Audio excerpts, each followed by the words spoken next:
They called me a phase, a rebound. Even he said he loved someone before me.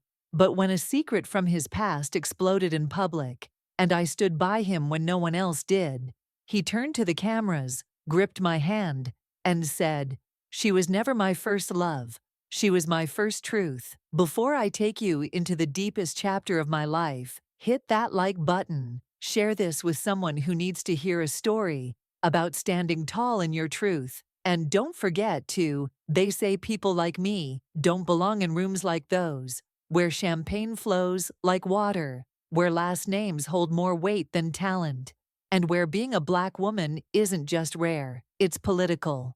I'd gotten used to the stares, the polite nods that never quite reached their eyes, the way conversations paused when I entered, like I was a beautiful interruption they didn't know how to place. I wasn't new to success. I'd built my own design firm from the ground up. My name, Aaron, was becoming one whispered in the circles I once dreamed about. But even with all that, I knew what it felt like to be looked through, not at, especially when someone like Sterling Langford walked into the room. He wasn't just rich, he was constructed. Like every angle of his life had been edited for perfection. Tailored suits, disarming charm, and eyes that scanned a room like he already owned everything in it, including you. People whispered when he passed, men envied him, women fantasized about him. But what struck me most wasn't the way others leaned in, it was the way he didn't. He didn't chase attention, it followed him.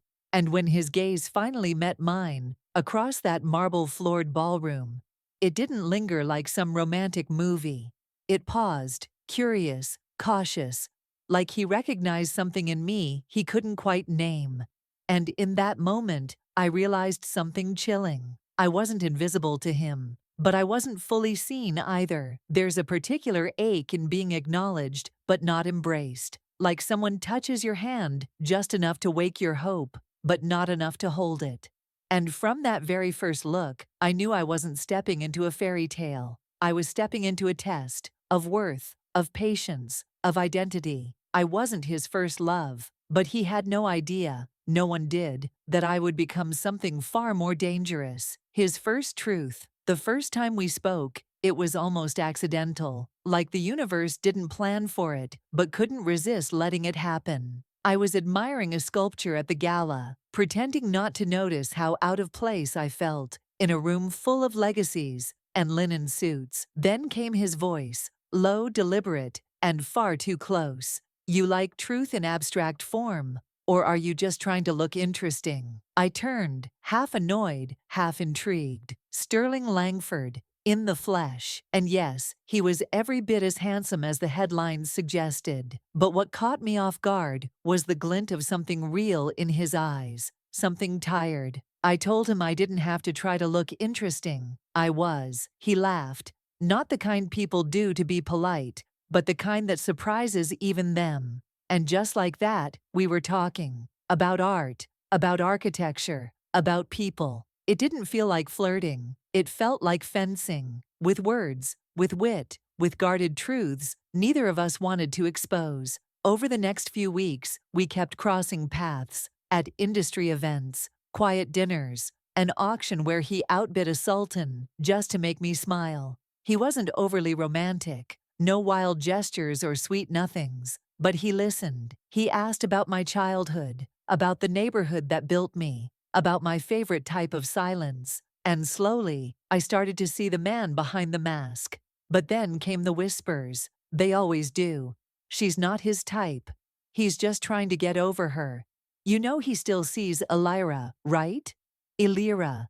The name slipped into conversations like poison. Casually, carelessly. Sterling never mentioned her, never denied anything. But the absence of her name only made her presence louder, and I started to wonder if I was just a placeholder, a beautifully composed distraction, until he could get back to the one who broke him. He never gave me empty promises, never claimed I was the first, or the deepest, or the only. But it's the things unsaid that leave the deepest scars. And yet, I stayed, because part of me believed I could be the one who reached the version of him no one else had touched. The part of him even he hadn't met yet. There's a moment in every maybe relationship when something shifts, when glances hold just a second longer, when your laugh turns into his comfort, when you realize you're memorizing someone's habits without trying.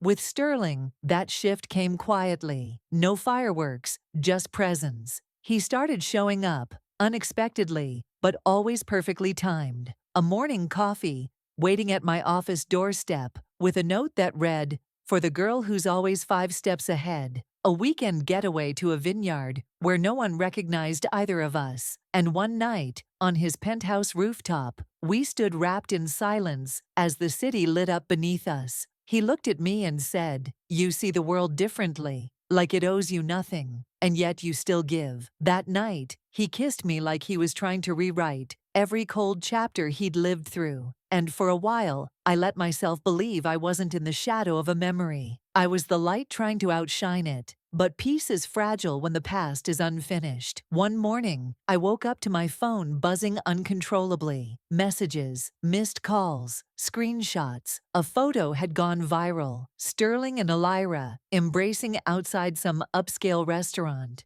It wasn't recent, but the media twisted it like they were rekindling something. The headline, "The power couple reunites." I didn't ask him right away.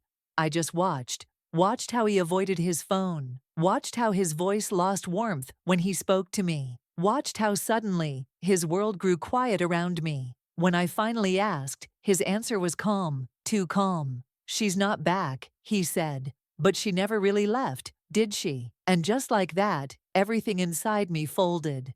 Because I knew what he meant. Some people leave fingerprints on your soul, and no matter how hard you scrub, a part of them stays. But here's the thing, no one tells you about love. Being chosen doesn't mean being cherished. And I didn't want to be the safe space he ran to when the storm of his past returned. I wanted to be the reason he never looked back. Still, I stayed. Not because I didn't see the cracks, but because I thought maybe, just maybe, I was the glue strong enough to hold him together. I hadn't yet learned. Some men don't need glue. They need to shatter. I used to think silence was peaceful, that it meant safety or calm. But silence in love, it's a warning. It's where truths go to rot. And in the weeks after that photo of Sterling and Elira resurfaced, the silence between us grew heavy. Not loud, not cruel, just dense, like walking through fog that knew your name. He stopped calling as much. When we were together, his eyes wandered. Not in lust, but in thought. And when I spoke, I could tell he was hearing me, but not listening.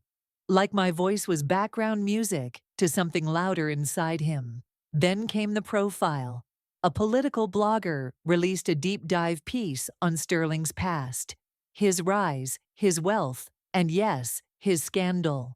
Elira wasn't just a ghost from college. She was the daughter of a senator, a polished socialite with ambitions and secrets. Their love had been explosive, hidden behind closed doors, and ended when Elira chose image over intimacy. Sterling had taken the fall for something he never fully explained. But now the world was curious again. What really happened between Sterling Langford and Elira Holt was plastered across screens, feeds, and group chats. People I hadn't heard from in years were sending links.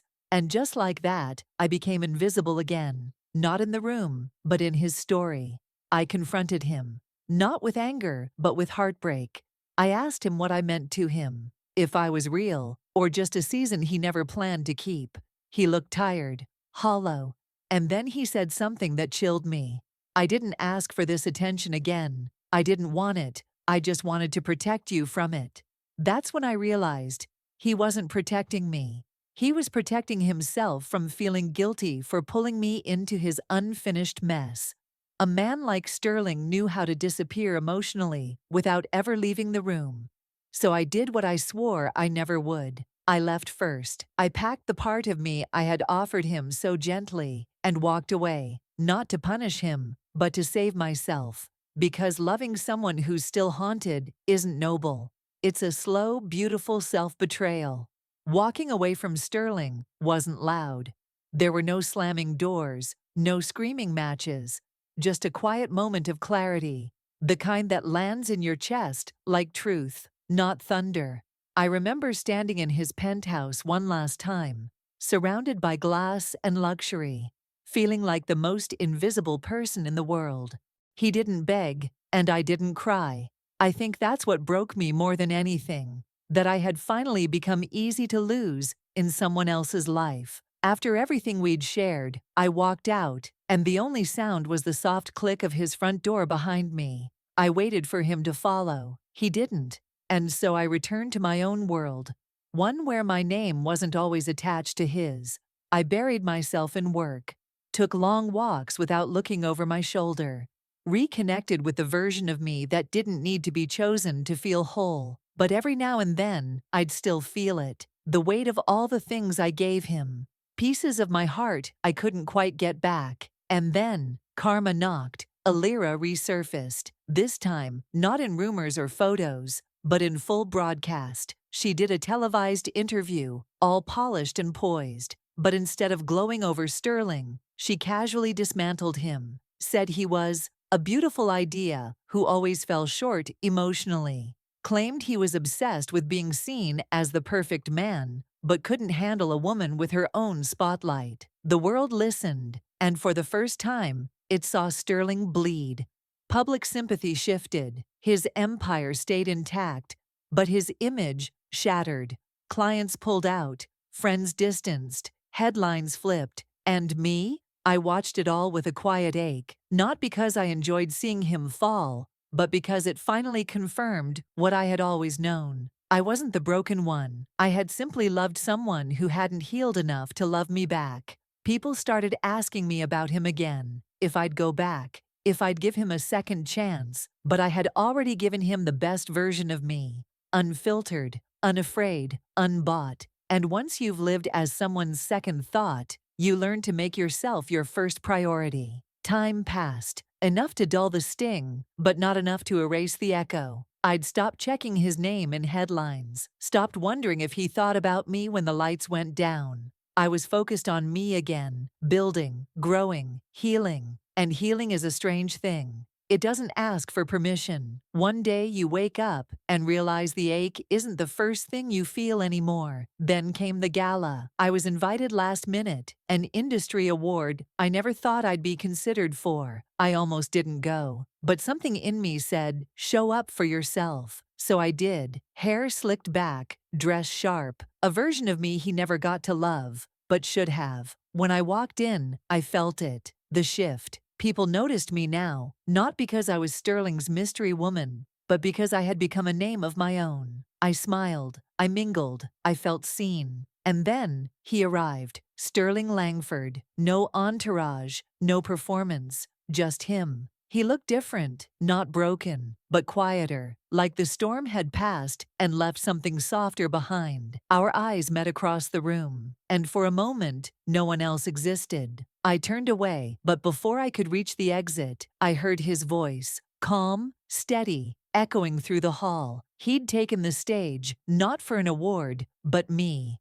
I made a mistake, he said. I chased people who made me feel important. But this woman, he turned, eyes locked on mine. She didn't make me feel important. She made me feel real. The room fell silent. She wasn't my first love, he said, voice cracking slightly. But she was my first truth. The first person who looked at me, not the brand, not the bank account, and chose the man underneath. And I let her go because I didn't think I deserved her. Gasps. Cameras flashing. The kind of moment that doesn't just rewrite a story, it rewrites history. I didn't rush the stage. I didn't cry. I just stood there, rooted in the power of being recognized, not for who I could have been to him, but for who I had always been, the truth he couldn't unsee. Shall we complete the journey with epilogue, love without shadows? After that night, people kept asking the same question. Did I forgive him? Did I go back? But healing doesn't mean circling back to what cut you. Sometimes it means standing tall in your own light, finally free of the need to be chosen by someone who once saw you through fog instead of focus. Sterling reached out, of course, a letter first, then a call, then silence again. waiting for my answer. But for the first time, I wasn't the girl waiting on the other side of someone's indecision. I was home in myself, grounded, and he could feel that too. We met for coffee. No cameras, no drama. Just two people with history, too layered to rewrite. He apologized, deeply, not performatively. Told me how losing me forced him to finally look at the man behind the title. Said my absence taught him more than any presence ever had. And I believed him. Not because his words were perfect, but because mine no longer needed to be heard to feel whole. And here's the part no one expects. I didn't take him back. Not because I hated him. Not because I didn't love him still, in some quiet, distant way. But because the woman I became without him deserved more than being someone's awakening. She deserved to be someone's equal. Sterling respected that. He stood up, kissed my hand, and said, "Thank you for being the truth that finally set me free." And just like that, he walked away. I still see him sometimes, in headlines, at galas, in the eyes of other men who think they can reach me without knowing how to see me. But I smile because I no longer shrink in rooms built for people who doubted me. I belong, not because I proved them wrong, but because I finally stopped trying to. I wasn't his first love, but I was the love that revealed who he really was. And that, to me, is more powerful than any fairy tale. So to anyone listening, don't settle for being someone's secret piece. Be the mirror that reflects what they're afraid to face. And if they can't meet you there, walk away knowing you were never the one who lost.